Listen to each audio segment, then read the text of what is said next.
Hi, my friends. It's Dr. Lee, and it has been a while since I've dropped a solo episode for you, but that is all right because today I have lots of really wonderful tips for you. I'm going to share six of the biggest time saver techniques that I know, and they are big in terms of the amount of time that they can save you, but they're actually small in terms of the difficulty of implementation. These six tricks are very easy to put into your life and to put into your schedule and into your day, and you will get the benefit of saving all this time and feeling a whole lot better. So I hope you enjoy these time savers as much as I do.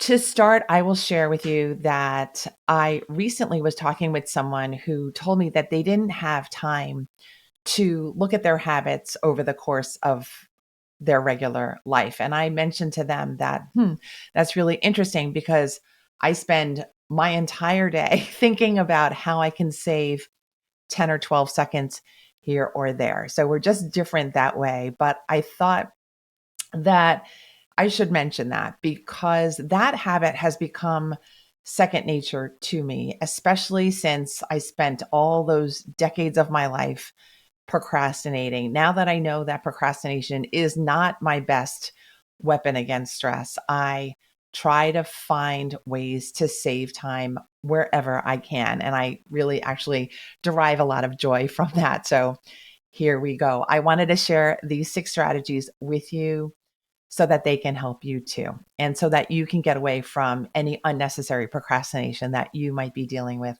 now. The first time saver is that I had to trust myself enough to let go of worry. So that's the first time saver, is that you need to understand in your heart of hearts that worry is the ultimate blank space filler. I say that it's like the styrofoam filler pieces that come in a mailer box that you might get from when you order a new set of sheets or something like that.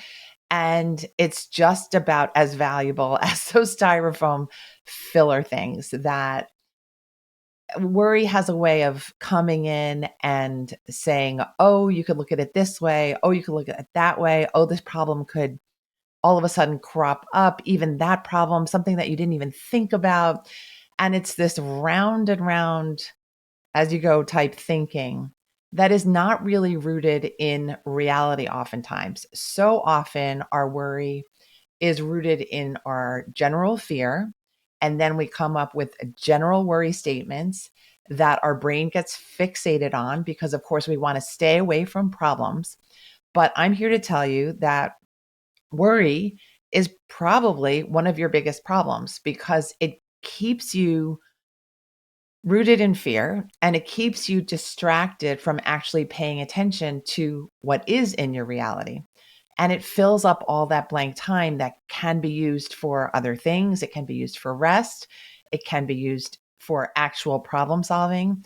So, my tip for you, this first one, is to make sure that you are ridding your mind and your heart of random worry, of excessive worry, and make that decision that you are not going to tolerate discomfort from worry. You're not going to tolerate making up stories anymore. You're not going to use your brain in that way. And I do believe that when you get clear about what is reality and what is actually worth worrying about, you're going to see how much clearer you can actually be and how much time you might have been wasting making up these irrational stories about the future. This sounds probably more difficult than it actually is to implement, but this is a big one. So please try this first tip out to let go of the worry habit. All right, the second time saver technique that I have is that you don't have to pour all of your energy into every little thing.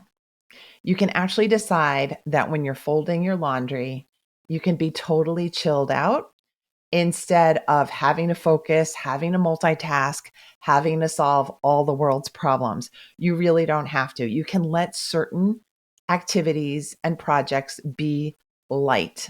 Light. That is our favorite word. That's my favorite word. I love it when things are light. I love getting things done, but I also love it when I feel like I'm just gliding through the day. So, one way to do that is to evaluate which tasks on my schedule for today do I really have to focus on? Do I really have to clear all my mind, my schedule, lock the door, tell the children to stay clear, all of that? You want to separate the light tasks from the ones that you really need to devote your energy to. And you want to get away from the habit of pouring all of your good energy throughout the day in every way. I promise you, not everything needs all of that energy. And you want to have some energy left over at the end of the day. If you've never experienced that, it's a wonderful thing to be able to climb into bed feeling almost refreshed because you've satisfied your own needs across the day. You've done what you've needed to do, and you haven't spent all of your good energy in the process. So that's tip number 2. Don't pour all your energy into all the things across the day. The third tip may sound a little paradoxical because I am the procrastination coach. But when I typed this, I thought to myself, this is a good one.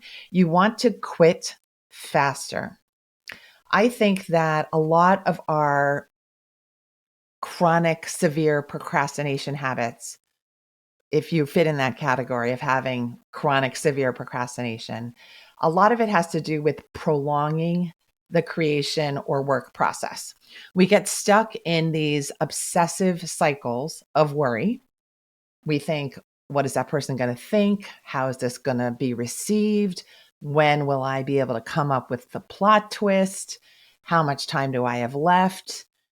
And then we end up depriving ourselves of real rest and real breaks and the actual ability to decide that it is enough for today. We just assume that we have to push and push and push. And then we get caught in this energy draining, depleting, and frustrating cycle. And so that is why I'm telling you to learn to quit faster. However, you know what I'm going to say next. You want to have an ironclad plan for resuming your work once you have your mind reset, once your body has been able to take a break, once you've been able to separate from that feeling of being frustrated and like you've hit a roadblock. So quit faster, save that time, save yourself from going into that prolonged obsessional ruminating loop, and then have an ironclad plan that you're going to stick to resume your work when you feel that creative urge again, when you feel like it's okay to try again. And don't give up. You're going to go to the finish line no matter what. So that's never in question. You're going to get there. So it is okay and safe to quit faster from now on. As long as you have that commitment to the end, you can quit when you want to, and then always have that ironclad plan to step up and be at the bat again. Be at the bat again? No, be at the plate again and swing again, like the trained creator that you are, that's brilliant mind and body that you have, to use everything in this aligned, appropriate, and successful way. You don't have to stick in misery any longer. That's what procrastination is. It just keeps us in this state of misery for so long. And we're just going to take control of that cycle and say, no more. My body is not set up for misery. Neither is my life. So I'm going to stop here and I'm going to start when I feel like I can do it well again. The fourth easy time saver that I have for you is to admit your mistakes as soon as possible. This one was a hard one for me to prepare and to think about because, one, I don't like making mistakes. And two, I really don't like admitting that I've made them. These two factors are facts I know about myself. But over the years, I've learned that the embarrassment that I've made a mistake is not so bad. what's worse is having to have everything be held up because I've made a mistake and I haven't told someone or I haven't admitted it to myself. So these days, I will give anything to have my heart and mind be clear throughout the day. And I'd much rather be calm and clear in my mind and my heart rather than feel like I have my pride intact where nobody knows I've made a mistake. I'd much rather have my creative and workflow be protected than protecting my own ego by not telling anyone that I've made a mistake or not telling anyone that I'm behind on something. This doesn't mean that I'm always perfect about this. I still have those moments where I feel I need to protect my pride and my ego, but they're far, far fewer now. And I feel like I'm much stronger as a result. I think I'm able to say, you know what? I really messed up. I'm so sorry. And I will try my best to not do that again to you. And I feel like there's a strength and a courage in admitting that you've made a mistake and making everything right through words. It's not good enough just to think, oh, I'm so sorry and I feel guilty about it. You really fulfill the cycle of correcting your mistakes when you start talking about your mistakes. So learn to admit your mistakes as soon as possible, as soon as they happen, even if that's appropriate. And then always follow it up by words. Tell the other people, apologize, put your heart in the apology. Really think about what you could do to make it up to the person, to correct the mistake, and to avoid doing that same mistake over again. You will survive, I promise. You might even end up with some extra courage in your heart as a result. The fifth easy time saver, that I have for you today is to write everything down. This is a simple technique, but I think many people don't really do this. I learned this technique from a book called Getting Things Done by productivity guru David Allen, Allen. It's a great book if you happen to want to do a new read about productivity. And he wrote in that book that many of us are using our brains to keep our to-do list. And we think, oh my God, I have to go to the dentist. And oh my God, I have to go get groceries. And oh, I don't want to forget that one day I want to learn how to parasail. And he taught me inside that book that you're really not doing yourself any favors by using your miraculous, brilliant brain to keep track of your daily to-do list. And that was a real light bulb moment for me. I really understood his message. I really understood that it is so unnecessary for my brain that is prone to forgetting things, to be the main place that I keep my to-do list. And I'm a pen and paper person anyway. So I learned to just write everything down. And immediately I felt a shift. I felt that, oh, my brain is now clear of that sense that, oh, there's more to do. There's more to do.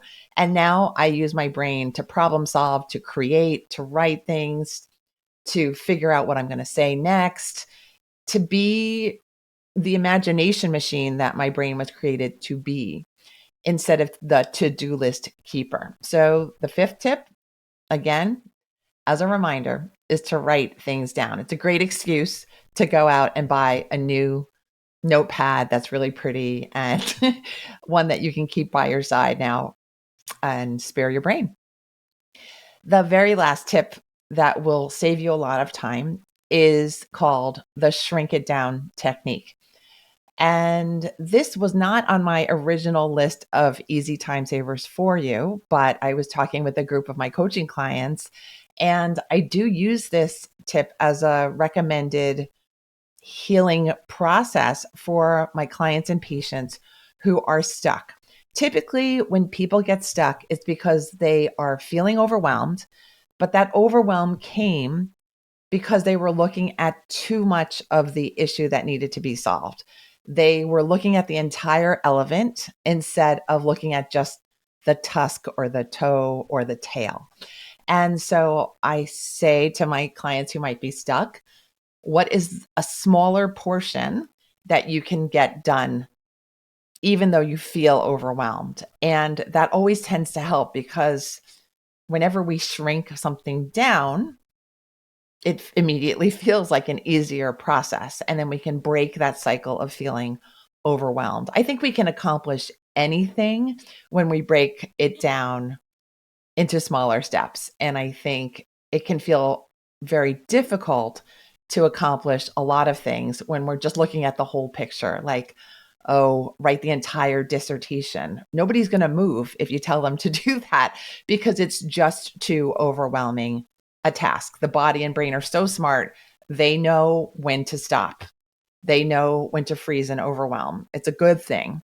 But what's even better is that you know that you can override that overwhelm trigger and say to yourself, I've got this. All I have to do is start again using a smaller viewfinder. A smaller task will help me to get in motion again, and motion is all that I need. So I hope that you enjoyed this list of 6 easy time saver techniques. I hope you use them for greater productivity and for greater ease across your day, and to start reaching for perhaps bigger goals that you have on your list. You remember that list that you now have on pen and paper with pen and paper instead of inside your brain. You are all endowed with such brilliance and talent and motivation and drive. Let's go dig into that wonderful pool of magic right now. Use these time savers, whichever ones might be useful for you and your life. And feel free to share this episode with your friends who might be stuck, who might be in a creative process but feeling miserable. Let's transform our work into play. And let's have the entire day feel like play as a result. Thank you so much for sharing your time with me today. I look forward to seeing you here next week on Thursday when the next episode drops. It's going to be great. Bye.